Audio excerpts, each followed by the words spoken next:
Hello guys, আজ আমরা যাচ্ছি 51 সতীপীঠের এক পীঠ দেবী সুরকন্দা টেম্পল। সুরকন্দা টেম্পল উত্তরাখণ্ড দেহরাদুনে অবস্থিত, দেহরাদুন শহর থেকে, যেটি 80 থেকে 81 কিলোমিটার দূরে। এবং এই শীতকালে তাপমাত্রা ছিল 10 থেকে 11 ডিগ্রির মধ্যে, এবং যত আমরা উপরে উঠছিলাম পাহাড়ের তত ঠান্ডা বাড়ছিল।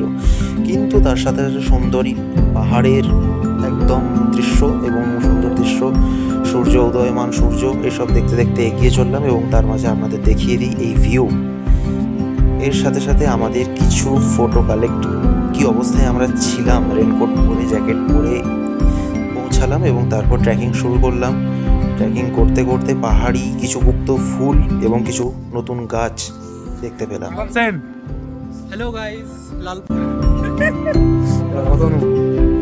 এর মাঝে রোপওয়েতে উঠে পড়লাম। হ্যালো, আমরা এখন সুরকন্দা দেবীর টপে যাচ্ছি রোপওয়ে করে, এবং আমাদের সামনে এই বাবু মশাইরা আছেন এবং আশেপাশের ভিউ দেখতে পাচ্ছেন।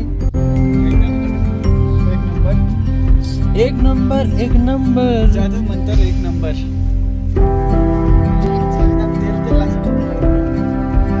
আমরা এসে গেছি উত্তরাখণ্ড দেহরাদুনের সুরকন্দা টেম্পলে।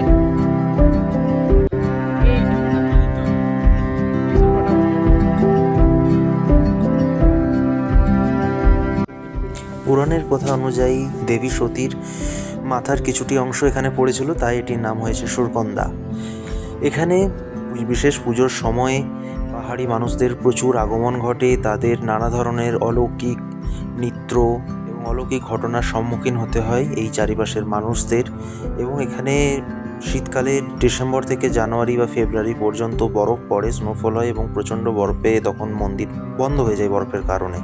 দর্শনার্থীরা তখন আসতে পারে না। এবং আমরা এখান থেকে দূরের বরফে ঢাকা পাহাড়কে উপভোগ করলাম, অনেক সুন্দর সুন্দর ফটোশ্যুট করলাম এবং তারপর আমরা মন্দিরকে বিদায় জানানোর উদ্দেশ্যে ছিলাম এবং সূর্যাস্ত দেখছিলাম। খুব সুন্দর একটি সময় এবং পাহাড়ের খুব সুন্দর অপরূপ দৃশ্যকে আমরা উপভোগ করছিলাম, যেতে মনই করছিল না এখান থেকে। ছোট থেকে শুনে এসেছি ভগবানেরা স্বর্গলোকে বাস করে, আর মানুষ বেঁচে থাকা অবস্থায় স্বর্গলোকে যেতে পারে না। কিন্তু আজ এখানে দাঁড়িয়ে মনে হচ্ছে বাস্তবই ভগবানের সাথে আমরা স্বর্গলোকেই দাঁড়িয়ে আছি এবং সেই স্বর্গলোককে মন থেকে, প্রাণ থেকে অনুভব করছি।